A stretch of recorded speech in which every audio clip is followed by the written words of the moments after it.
Hello friends, स्वागत है आप सबका अपने YouTube channel concept study trick में। दोस्तों, आज की वीडियो में मैं बात करने जा रहा हूँ best topics of reasoning for SSC MTS, यानी कि जो हमारा एसएससी एमटीएस का टायर 1 का एग्ज़ाम जो होने जा रहा है 5 अक्टूबर से, मैं उसी के रीजनिंग के टॉपिक 10 टॉपिक्स लेकर आया हूँ। यानी कि इस वीडियो में 10 टॉपिक्स ऐसे बताऊंगा। ऐसे तो बहुत सारा रीजनिंग के टॉपिक्स है, लेकिन अगर ये 10 टॉपिक्स अगर आप अच्छे से पकड़ लेते हैं, अच्छे से पढ़ लेते हैं, और इसके अलावा बहुत से टॉपिक है जो इजी है, तो मैं इजी टॉपिक को इसमें नहीं ले आया हूँ, ठीक है ना। तो 10 ऐसे इंपॉर्टेंट टॉपिक्स लाया हूँ जिसको आप अच्छी तरह से अगर समझ लेते हैं तो आपका स्कोर 25 में कम से कम 24 तो आएगा ही आएगा, और 24 आपको करना ही पड़ेगा अगर आप सिलेक्शन लेना चाहते हैं तो चलिए दोस्तों, शुरू करते हैं, वीडियो को शुरू करते हैं। तो बात करते हैं, जो भी कम समय हमारे पास बचा है, यानी कि जो भी हमारे पास इतना कम समय 10 दिन 8 दिन या 7 दिन का समय बचा है, अगर इसके बाद 5 अक्टूबर के बाद जैसे कि 10 या 15 को जिसका एग्ज़ाम है उसके लिए तो 20-25 दिन बचा है, तो जिसका जितना टाइम बचा है उस कम समय में हम कैसे पढ़ें, किस टॉपिक्स को पढ़ें, कैसे हम ज़्यादा से ज़्यादा स्कोर करें, मैं इसी बात पर चर्चा करूँगा इस वीडियो में। और हाँ, मैंने पहले ही आपको बता दिया है कि एसएससी एमटीएस का जो एग्ज़ाम होने वाला है ये बहुत ही इजी पेपर आएगा, ठीक है। ये बहुत ही इजी पेपर होगा, यानी कि अगर आप सीएचएसएल, सीजीएल या एनटीपीसी का एग्ज़ाम दे चुके हैं तो उसके अपेक्षा ये हमारा एग्ज़ाम टायर 1 का एमटीएस का जो होने वाला है ये बहुत ही इजी होता है, क्योंकि यह 10th लेवल पर ही होता है और यह एसएससी का सबसे लो कैटेगरी का जॉब होता है। तो जाहिर सी बात है, अगर ये इसका पेपर इजी आएगा तो इसका कट ऑफ भी आ जाएगा और हमें स्कोर ज़्यादा से ज़्यादा करना होगा। कम से कम हमें 25 में 24 स्कोर करना ज़रूरी है, कम से कम हमारा 24 नंबर आना ज़रूरी है, ठीक है ना फ्रेंड्स। अगर आप 24 नंबर लाते हैं तो ही आपका कुछ हो सकता है। तो ये 24 नंबर कैसे हम लाएंगे, और बात करें, बता दें आपको कि सभी बच्चे 20+ करने वाले एग्ज़ाम में, यानी कि रीजनिंग का जो टॉपिक है इसमें तो सभी 100% बच्चे जो है 20+ करके आने वाले हैं। तो सबका तो सिलेक्शन नहीं हो सकता है, सीट तो मिनिमम है, इसलिए हमें 24 करना है। अगर हम अपना सिलेक्शन चाहते हैं तो 24 क्वेश्चन करना आवश्यक है। हमें कम से कम 24 या 23 क्वेश्चन हमें सही एकदम करना है। ऐसा क्यों मैं बता रहा हूँ, ऐसा मैं इसलिए बोल रहा हूँ, देखिए आप लोग एक कहावत सुने होंगे, एक फिल्म में भी है, शाहरुख खान के मूवी में कहावत है, आप सभी लोग कहते हैं कि कोई भी धंधा छोटा नहीं होता है, और यही बात सबके मन में बैठ चुका है। चाहे वो बीपीएससी, यूपीएससी, एनटीपीसी या कितने भी सीजीएल हाई लेवल के जॉब की तैयारी कर रहे हो, बैंकिंग की तैयारी कर रहे हैं, उनके माइंड में एक ही चीज़ बैठा है कि हमें कोई भी जॉब जल्दी पकड़ लेना है।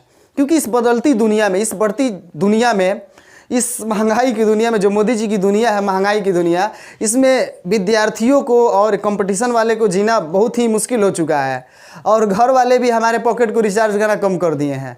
इसलिए हमें खुद पर, अपने आप पर डिपेंड होना पड़ रहा है। इसलिए सभी बच्चे सोच रहे हैं, सभी स्टूडेंट सोच रहे हैं कि जल्द से जल्द हमें कोई छोटा मोटा भी जॉब मिल जाए, जो हाई लेवल की तैयारी कर रहे हैं।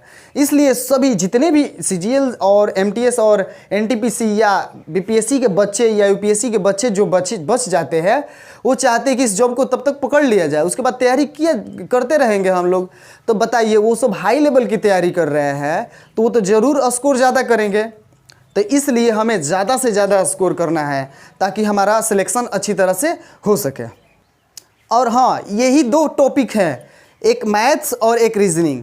ये 2 टॉपिक से जो हमें गारंटी के साथ नंबर दिला सकते हैं। इसके अलावा अगर हम बात करें इंग्लिश और जीके जीएस की, तो वो टॉपिक्स डिपेंड करते हैं सिचुएशन पर, किस तरह का जीके जीएस पूछ रहा है, क्योंकि जीके जीएस और ये इंग्लिश का कोई और छोर नहीं होता है, ठीक है ना फ्रेंड्स। तो इसको आप जितना भी पढ़िएगा, जितना पढ़ेंगे उतना ये बढ़ता ही जाता है। तो इसलिए जो मैथ्स और रीजनिंग है, ये आपके ऐसे टॉपिक्स हैं, ऐसे सब्जेक्ट हैं जो आपको गारंटी के साथ नंबर देंगे। अगर इन दोनों टॉपिक को मिलाकर आप 45 नंबर करते हैं तो आपका सिलेक्शन पक्का है। 45 आप करना ही होगा। अगर 45 या 40 से कम आते हैं तो कोई गारंटी नहीं है। कम से कम 45 हाई एकदम सिलेक्शन अगर करना है तो 40 कर लीजिएगा तो कट ऑफ पार कर सकते हैं, लेकिन 45 आपको करना है और हो भी जाएगा। घबराइए मत, क्योंकि मैं बोल रहा हूँ 45 नंबर 50 में, तो ऐसा मत सोचिए कि अरे बाप रे इतना हार्ड हो, मतलब इतना कैसे आएगा, ये बिल्कुल नहीं सोचना है, क्योंकि बहुत ईजी पेपर होगा। आपको 45 करना ही पड़ेगा। और मैथ्स और इंग्लिश जो है अगर उसमें आप 18 नंबर भी बुला देते हैं, यानी कि दोनों मिलकर 35 भी बुला देते हैं, तो टोटल आपका 80 नंबर हो जाएगा। उसमें 45, इसमें 35, यानी कि आपका 80 मार्क्स आ जाएगा। अगर 80 मार्क्स 80 प्लस आप मार्क्स बुलाते हैं तो नॉर्मलाइजेशन के बाद वो बढ़कर आपका 90 भी हो सकता है, तब आपका चांस बनता है। और अभी भी आप सोच रहे होंगे कि 90 प्लस बोलने के बाद भी मैं चांस बनेगा ऐसा बोल रहा हूँ। आप लोग सोच रहे होंगे कि पगला गया है, लेकिन बात यही सच है दोस्तों, क्योंकि 90 प्लस अगर मार्क्स आप नहीं बुलाएंगे तो आपका कोई गारंटी नहीं है, क्योंकि सभी लोग इसमें सभी बच्चे उतना स्कोर करेंगे ही करेंगे, 80 प्लस करेंगे ही करेंगे।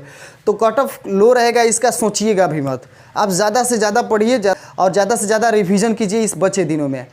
और इसलिए मैंने बोला कि अगर आपका सिलेक्शन, अगर आप अपना सिलेक्शन चाहते हैं तो आपका 90 प्लस करना ही है, क्योंकि वो बाकी CGL, BPSC, NTPC या जो भी बच्चे हैं CGL में जो सिलेक्ट नहीं हो पाए, जाकर चौथे, तीसरे या दूसरे फेज में अटक गए, वो तो आएंगे ही ना आएंगे इसमें। और वो आएंगे तो आपसे ज़्यादा स्कोर करेंगे, क्योंकि आप तो लो लेवल की तैयारी कर रहे हैं। अगर आप अच्छे लेवल की तैयारी कर रहे हैं तो बढ़िया है। तो चलिए, बात बहुत हुआ और बाकी समझ ही गए होंगे, आप लोग बहुत समझदार हैं। तो बात करते हैं रीजनिंग के टॉप 10 टॉपिक्स के बारे में। वे 10 टॉपिक्स कौन है जिसमें हम पढ़ें, अगर जिसको बढ़िया से पढ़ ले तो हम सकता है रीजनिंग में 24 मार्क्स आराम से आ सकता है, ठीक है ना।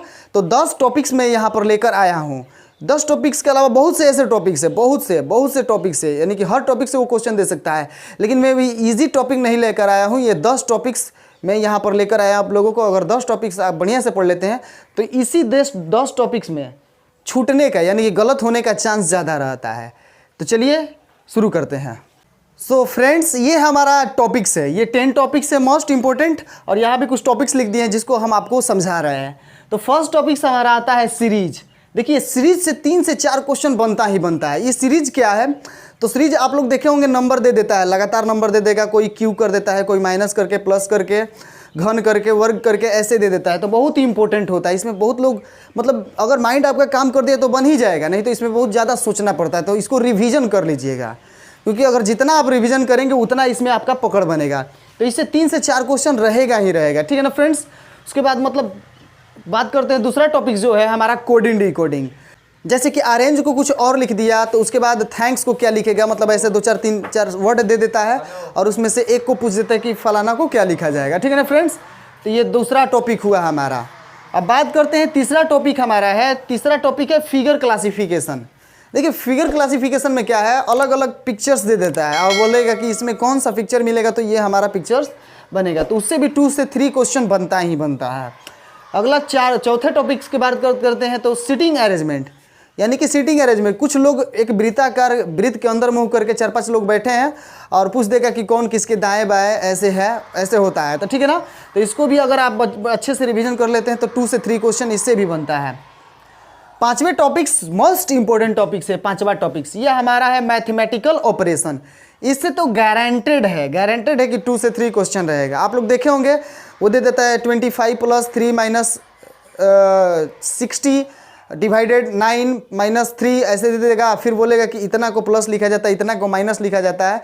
तो उसी को हम कहते हैं मैथमेटिकल ऑपरेशन, यानी कि प्लस जो बटा पे के जोड़ घटाओ ये भी दे सकता है, कुछ भी दे सकता है, ठीक है ना। तो मैथमेटिकल ऑपरेशन बहुत ही इंपॉर्टेंट है। अगर मैथ आपका अच्छा है तो ये तो हो जाएगा। 2 से 3 क्वेश्चन इससे रहेगा ही रहेगा।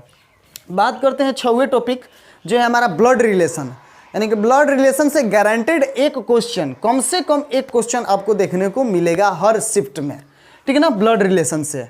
बात करते हैं 7वां टॉपिक जो मोस्ट इंपॉर्टेंट है, नंबर पजल, यानी कि एक खंदा बना देगा, उसमें कुछ एक नंबर मिसिंग कर देगा, बोलेगा कि इसमें कौन सा नंबर होगा। तो ये बहुत ही इंपॉर्टेंट, थोड़ा ये हार्ड भी होता है, ठीक है ना फ्रेंड्स। तो इसको भी रिवीजन कर लीजिएगा आप, क्योंकि इस पर देखिए स्टार लगा है ना, ये हार्ड थोड़ा होता है।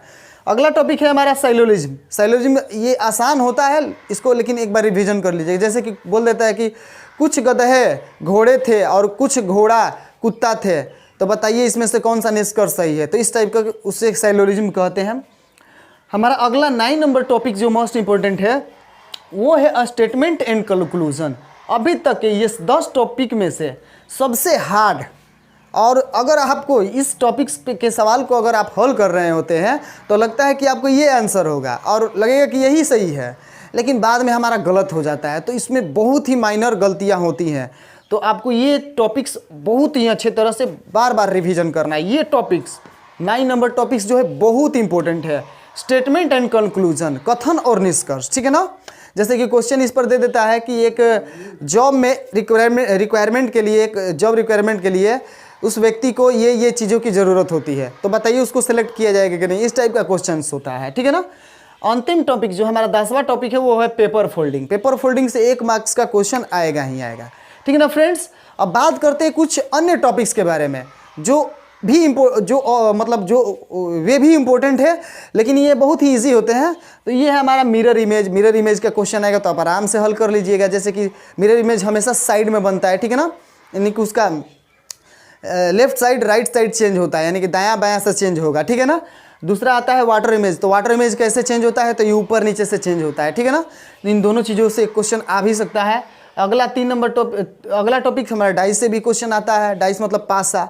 उसके बाद एनालॉजी से भी क्वेश्चन आता है, एज से भी क्वेश्चन आता है, ठीक है ना। फिगर काउंटिंग से, जैसे त्रिभुज के अंदर बहुत सारा ऐसे त्रिभुज बना देगा, बोलेगा कि इसमें कितने ट्रायंगल है, कितने सर्किल है, कितने मतलब कि क्या फिगर काउंटिंग में कितने वर्ग है, ठीक है ना। इस टाइप का क्वेश्चंस दे सकता है। उसके बाद है अल्फ़ाबेट्स। अल्फ़ाबेट से भी क्वेश्चंस बहुत सारा आता है। तो इस अल्फ़ाबेट को हल करने के लिए आपको बहुत ही इंपॉर्टेंट एक चीज़ करना पड़ता है, ठीक है ना। वो भी मैं बता दूँगा, अभी लास्ट में बताऊँगा, ध्यान से बने रहिए वीडियो में। अगला है सीक्वेंस। सीक्वेंस में कौन सा नंबर कहाँ पर फिट होगा, ठीक है ना, अनुपात समानुपात के रूप में इस तरह से देता है। अगला है डाटा सफिशिएंट। डाटा सफिशिएंस में उसमें क्वेश्चन कि कौन सा डाटा कहीं पर मिस कर दिया तो उसको आपको फिल करना होता है। अगला है डायरेक्शंस। डायरेक्शन से भी क्वेश्चन आता है कि कोई लड़का 10 किलोमीटर पूरब चला, फिर 5 किलोमीटर दाएं मुड़कर इधर चला उधर चला, तो उसका अंत में वो किस दिशा की तरफ चल रहा है, या उसकी टोटल चली गई दूरी क्या है। अगला है order and ranking. Order and ranking से भी आता है अल्फ़ाबेट में, जैसे कि ए से जेड देगा, फिर बी से आपका वाई दे देगा, इस तरह से दे देगा, आगे पूछेगा। तो ये ऑर्डर एंड रैंकिंग हो गया। उसके बाद आपका odd and cut, odd and out, odd and out दे देगा, जैसे कि इसमें से कौन ओड है, कौन इसमें से विषम है, कौन सम, यानी कि कौन इसमें से भिन्न है, कौन इसमें से समान है, ठीक है ना। तो इस तरह का ओड एंड कट कहलाता है। अगला है calendar and clock. Calendar and clock से भी क्वेश्चन आपका बनता है। तो इस टाइप के क्वेश्चंस आपको एग्जाम में देखने को मिल सकते हैं। और अगर इन टॉपिक्स को आप अच्छे तरह से पढ़ लेते हैं तो आपका रीजनिंग में 25 में 24 क्वेश्चन, 24 मार्क्स आएगा ही आएगा, मैं गारंटी के साथ बोल रहा हूँ, ठीक है ना फ्रेंड्स। तो सबसे पहले आपको एग्ज़ाम में करना क्या है, अगर अब आप देखिए बहुत ही बढ़िया चीज़ बता रहे हैं आपको, देखिए एक बहुत ही बढ़िया चीज़ आपको बताने जा रहे हैं, ठीक है ना। रीजनिंग को हल करने के लिए जब आप एग्ज़ाम में बैठ जाते हैं, यानी कि इंट्री जब आपका हो गया तो आपको कुछ देर बैठाया जाता है, उस टाइम आपको क्या करना है, जब आपको पेन और पेपर मिलता है रफ सीट के लिए, तो उस टाइम आपको करना क्या है, देखिए ध्यान से, अगर वो कर लेते हैं तो आपका 2-3 क्वेश्चन आराम से बनेगा उस पर, ठीक है ना फ्रेंड्स। ये आपको ABCD यानी कि लेकर M तक, यानी कि 13 को लिख लेना है, ठीक है ना। A से लेकर M तक 13 लगातार लिखना है। उसके बाद M के बाद क्या आता है, N, इस O सामने लिखना है, ठीक है ना। PQRST ऐसे करके आपको, जैसे कि WXYZ सामने ऐसे 13 ऊपर 13 उसके नीचे उल्टा लिख लेना है। अगर ऐसे लिख लेते हैं आप, देखिए बच कर लिखिएगा, ये पहले ही लिख लीजिएगा तो आपका टाइम भी 1 मिनट बढ़ सकता है। तो अगर आप ऐसा कर लेते हैं तो आपका क्वेश्चन इस पर बहुत सारा हल होगा। अल्फ़ाबेट का, कोडिंग डिकोडिंग का, यानी कि टोटल क्वेश्चन इससे बन जाते हैं। जितना भी अल्फ़ाबेट का क्वेश्चन आएगा टोटल क्वेश्चन इसी के सहारे बन जाता है। इसी पर आपको मिलाना होता है कि कौन सा अक्षर कितने लेटर को छोड़कर लिखा है, किसके विपरीत में लिखा है, यानी कि इसमें दोनों हो जाता है, विपरीत में भी है, लेटर भी काउंट करके आप लिख सकते हैं। तो फ्रेंड्स अगर ये चीज़ों को आप बढ़िया से कर लेते हैं तो आपका रीजनिंग 25 में 25 पाएगा, और कम से कम 24 आपको लाना ही लाना है अगर आप अपना सिलेक्शन चाहते हैं तो अगर वीडियो अच्छा लगा तो प्लीज़ अपने दोस्तों के पास इसे शेयर कर दीजिए। और हम जल्द ही टॉप 20 क्वेश्चंस भी लेकर आएंगे, 25 क्वेश्चन भी लेकर आएंगे आपके लिए। तो जुड़े रहिए हमारे साथ, और चैनल को अभी तक सब्सक्राइब नहीं किए हैं आप तो सब्सक्राइब कर लीजिए। तो मिलते हैं अगले वीडियो में, तब तक के लिए जय हिंद, जय भारत। यदि आप हमारे चैनल पर नए हैं तो जल्द से जल्द लाल बटन को दबाकर सब्सक्राइब कर लीजिए और बेल आइकन को भी ऑन कर लीजिए, क्योंकि हम आपके लिए ऐसे ही मोटिवेशनल, एजुकेशनल और एंटरटेनमेंट वाली वीडियो हमेशा लाते रहते हैं। तो मिलते हैं अगले वीडियो में, तब तक के लिए नमस्कार, जय हिंद।